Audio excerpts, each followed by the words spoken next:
Hello everyone. देखिए, अभी तक हम लोगों ने देखा प्रोबेबिलिटी में कि क्वाइन के केस में प्रोबेबिलिटी कैसे डिसाइड करते हैं, डायस के केस में, पासा के केस में और प्लेइंग कार्ड्स के केस में।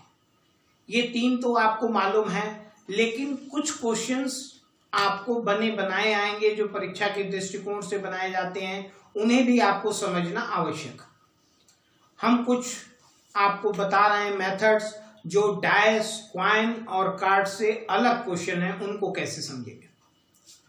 तो देखिए, जनरली जो इन तीनों के अलावे प्रश्न आते हैं, आपको बोलेगा इन ए बॉक्स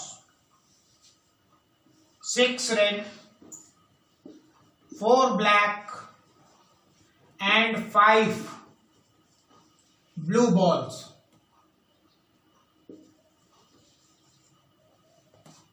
मीन्स ये बॉक्स है और उस बॉक्स में 6 red 4 black and 5 blue balls है, और आपसे पूछेगा 1 ball drawn randomly, probability of getting red। इस तरह के क्वेश्चन आपको आएंगे कि एक बॉक्स में 6 रेड 4 ब्लैक 5 ब्लू बॉल है, आपने एक बॉल को ड्रॉ किया, निकाला उसमें से रैंडमली, मींस बिना किसी पक्षपात के, probability of getting red, Lal ball होने की क्या प्रोबेबिलिटी। तो देखिए, टोटल सबसे पहले इस तरह के क्वेश्चन में सबका टोटल आप कर लेंगे। टोटल बॉल कितनी हो गई 15, मींस टोटल इवेंट 15 हो गए। और आपको क्या चाहिए, red ball, probability of red, red कितनी है 6, मींस प्रोबेबिलिटी ऑफ रेड कितनी हो गई 6/50। अगर आपसे पूछा जाए probability of getting black, total ball 15 है, ब्लैक कितनी है, तो प्रोबेबिलिटी ऑफ ब्लैक क्या हो गई 4/50। Very good. Next, probability of getting blue, blue कितनी बॉल है 5 और टोटल 15, मीन्स 5/50। क्लियर है। अब 1 बॉल ड्रॉ करते हैं। अगर आप 2 बॉल ड्रॉ करेंगे तो देखिए, 2 बॉल ड्राइंग करने का 2 केस है। हम आपको यहां अभी थोड़ा समझा रहे हैं, बाद में जब क्वेश्चन 2 बॉल जब भी आप ड्रॉ करें तो आपको इवेंट टॉपिक डिस्कस करना पड़ेगा, जो हम स्टार्टिंग में बताए थे, मींस सिंपल इवेंट और ज्वाइंट इवेंट। जब आप 1 बॉल ड्रॉ करते हैं तो वो सिंपल इवेंट है, लेकिन 2 बॉल अगर आप ड्रॉ करेंगे तो 1/1 भी कर सकते हैं, एट ए टाइम 2 भी कर सकते हैं। तो जब आप एट ए टाइम 2 करेंगे तो वो ज्वाइंट इवेंट, और 1/1 करेंगे तो सिंपल है। और सिंपल इवेंट जब भी आप करेंगे 1/1, उसमें 2 इवेंट और आ सकते हैं, इंडिपेंडेंट या डिपेंडेंट। मींस कि आपने एक बॉल ड्रॉ करी और फिर दूसरी ड्रॉ करने के पहले उसको वापस बॉक्स में रख दिया, तो वो इंडिपेंडेंट इवेंट होगा। लेकिन अगर आपने एक बॉल ड्रॉ करी और दूसरी फिर ड्रॉ करने के पहले पहली वाली को बॉक्स में नहीं रखा, तो वो डिपेंडेंट इवेंट होगा। ठीक है। अब हम देखते हैं in the case of 2 ball. अगर आप 2 बॉल विड्रॉ करते और रेड होने की प्रोबेबिलिटी रेड, अब आपको ये देखना पड़ेगा कि वो इंडिपेंडेंट इवेंट के थ्रू आप कर रहे हैं या डिपेंडेंट। अगर आप इंडिपेंडेंट करते हैं तो पहली बॉल की प्रोबेबिलिटी रेड की 6/15, दूसरी की भी 6/15, क्योंकि दूसरी करने के पहले आप पहली वापस डाल देना। अगर आप डिपेंडेंट करते हैं, मीन्स की पहली और दूसरी बॉल निकालते हैं और दूसरी निकालने के पहले पहली वापस नहीं डालते, तो पहली रेड बॉल की प्रोबेबिलिटी 6/15 और दूसरे की 5/14, क्योंकि एक रेड आप ऑलरेडी निकाल चुके हैं, तो टोटल बॉल कितनी हो गई 14, और एक रेड निकल चुकी है तो 5, तो 5/14। तो ये आपको समझना पड़ेगा। अब हम एक दूसरा क्वेश्चन लेते हैं इसी तरह। देखिए ये भी क्वेश्चन बॉक्स से रिलेटेड ही होगा, इसमें आपको बोलेगा टिकट, आपने इस बॉक्स में टिकट रखा हुआ है और टिकट का नंबर क्या है 1 to 50, मींस टोटल टिकट्स पे जो नंबर हैं वो नंबर 1 से लेके 50 तक। अब probability of getting 1, total ticket कितने 50 और 1 आने की प्रोबेबिलिटी, आपने एक टिकट ड्रॉ किया रैंडमली और उसकी प्रोबेबिलिटी 1 क्या होगी 1/50। प्रोबेबिलिटी ऑफ गेटिंग 2, ये भी 1/50 होगा क्योंकि 2 भी उसमें 1।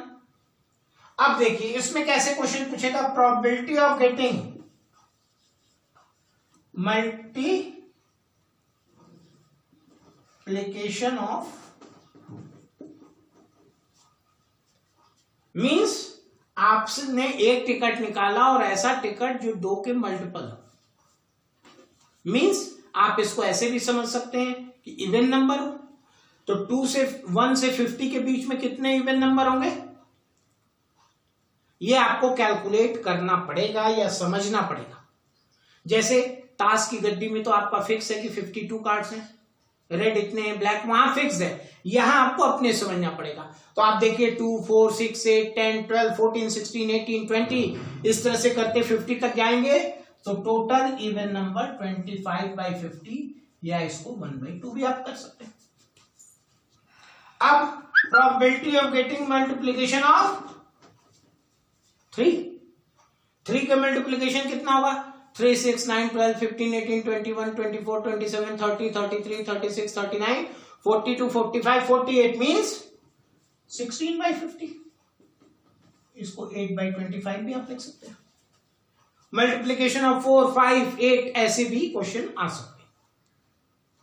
तो आप ध्यान से समझिएगा कि coin base, dash base, card base, अभी जो बॉक्स में मैंने बॉल रखी या फिर ये टिकट्स, और एक और क्वेश्चन इस तरीके से आएगा, अभी आगे हम लोग डिस्कस करेंगे तो इस तरह के क्वेश्चन हम लोग करेंगे कि एक क्लास के स्टूडेंट्स का मार्क्स दिया 0 to 10, 10 to 20, 20 to 30, 30 to 40, 40 to 50, 50 to 60, 60 to 70. Number of students.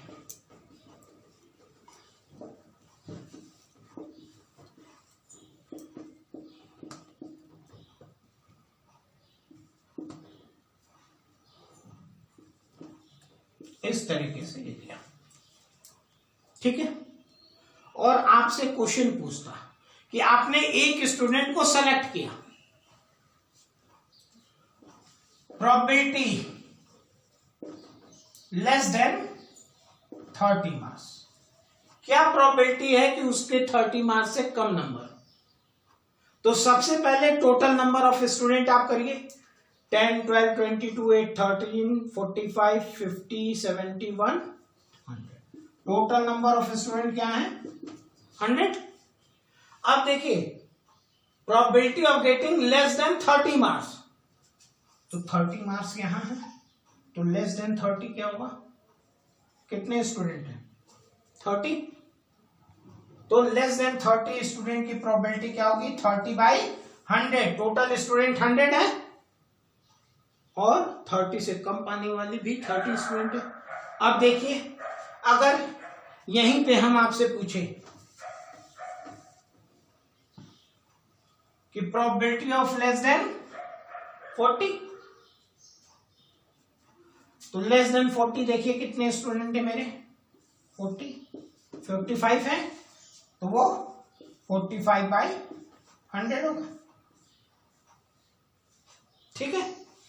इसको आप शॉर्टेस्ट फॉर्म में लिख सकते हैं, मीन्स 9/20 कर सकते हैं।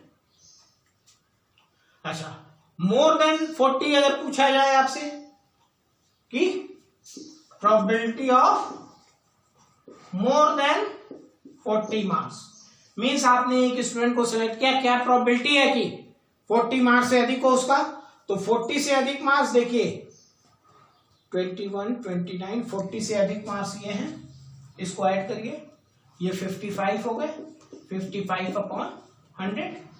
तो इसको शॉर्टेस्ट कर लीजिए 11/20।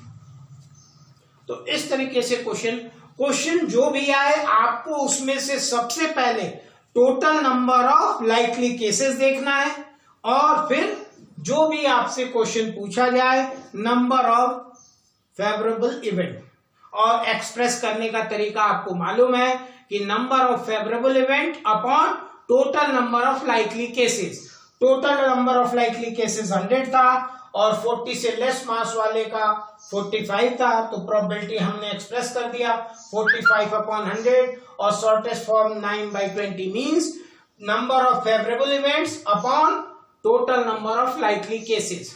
अब इसके बाद हम थ्योरम्स पढ़ेंगे प्रोबेबिलिटी का क्वेश्चन सॉल्व करने के लिए। Addition theorem, multiplication theorem, Bayes theorem, Bernoulli theorem, ये सारे थ्योरम हम लोग नेक्स्ट क्लास से स्टार्ट करेंगे। लेकिन उसके पहले ये जितना भी प्रोबेबिलिटी का एक्सप्रेशन है, means related to coin, related to cards, related to dice, और आज जो हमने समझाया ये आपको पहले अच्छी तरीके से समझना होगा, तभी आप आगे की थ्योरम समझ पाएंगे। धन्यवाद।